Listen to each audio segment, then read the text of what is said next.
For years I avoided reading this book because it contains the word underground. But so many other authors referenced it, I finally decided to look. If you can look past the word underground, you can find a mountain of excellent above ground ideas. In fact, the author tells me that he should have used a different name, Earth Integrated. I'm going to thoroughly address the amazing content of this book in another video. For now, it is more important that I convey the footage of a recent visit with the author, Mike Oehler. Now, okay, I see that it's Oehler, but he actually pronounces it Oehler. All of this video takes place in the original $50 house, which later had a $500 addition.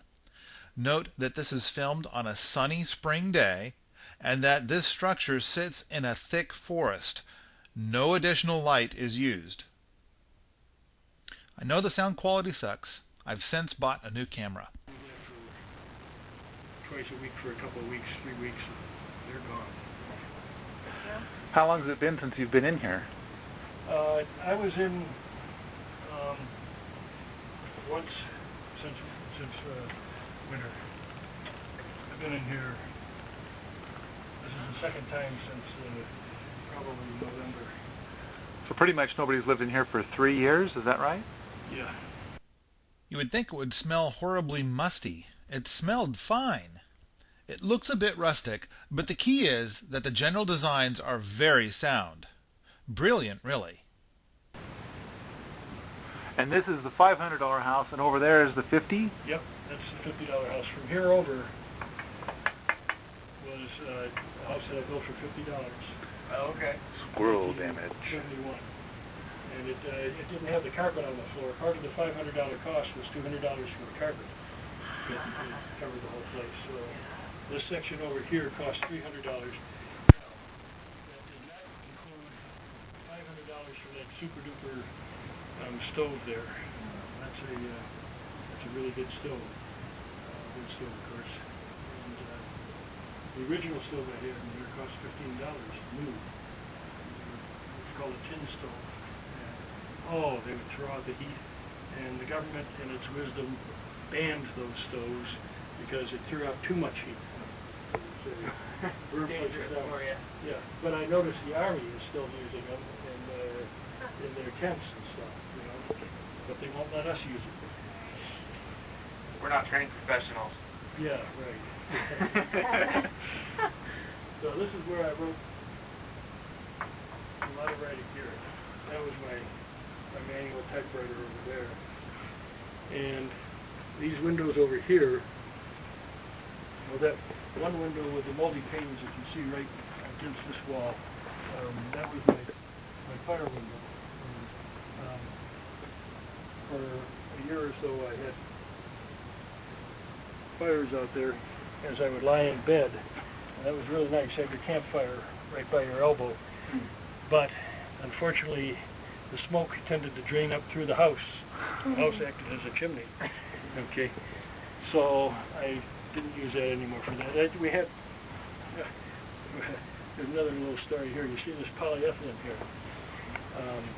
Well, we had a bear break in through there and ravage the house a bit. And so we built some, I had a lady friend living here at that time. And so we built some barricades out there. Well, no. We just had some boards out there. And one night, the bear had just hit the place a week or two before. And the gal was allergic to dogs, and I had a dog always living in here. And because she was allergic to dogs, she had trouble breathing. And so we left that window open one night so she could breathe. And I woke up in the middle of the night hearing something rustling around out there. And I thought, oh, well, that's my dog Anna. So I started to go back to sleep again, and the rustling continued. And I thought, well, I'll just close this window. So I reached out to the top of that window, and I started pulling it closed, and it hit on something. And I thought, well, it must have been one of the boards that fell down there, you know. Okay.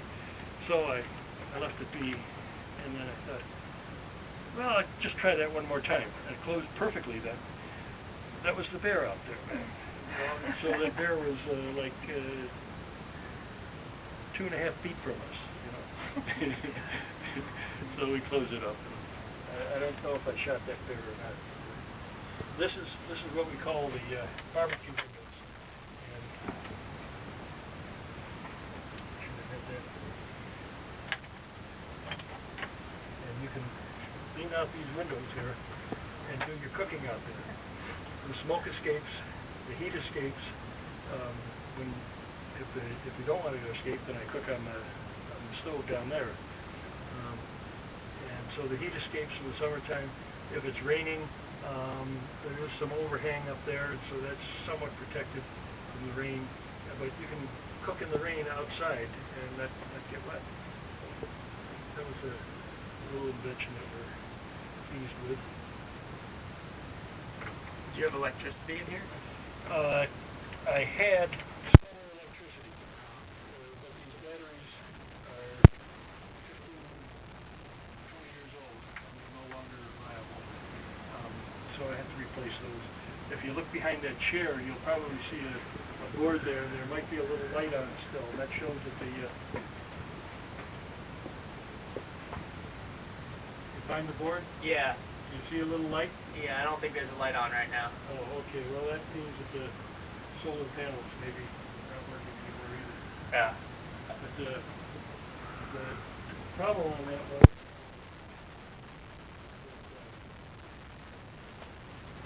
we don't have much sunshine here in the wintertime. You must know that over on the coast also. Yeah. Almost no sun. So there was very little, it was just enough light in the wintertime, just enough electricity so I could read in bed for, maybe, but I couldn't do anything else. And so I used kerosene lights for years and years and years before I got the electric system in. Also, I supplemented with the electric system. It supplemented to the solar electric.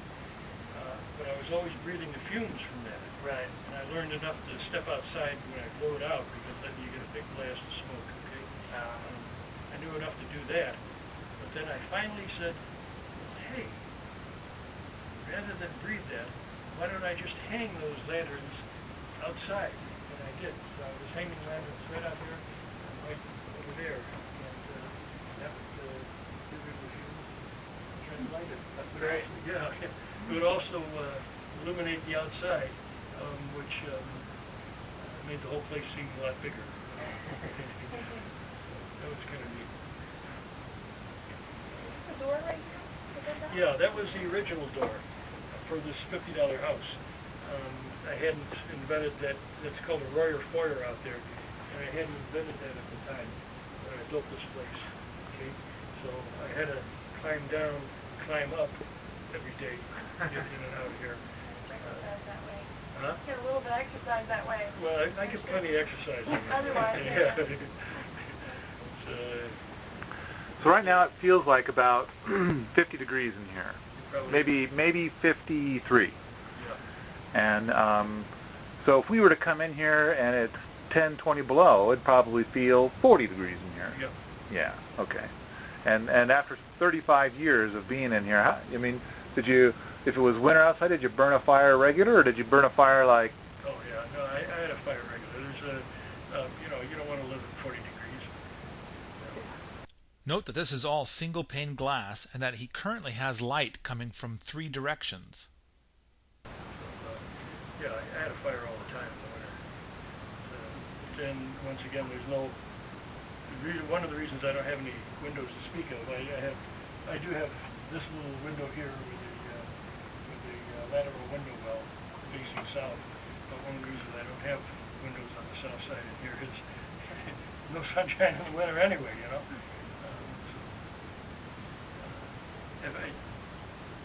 If I designed the whole thing over again, built the whole thing over again, I probably would have a gable.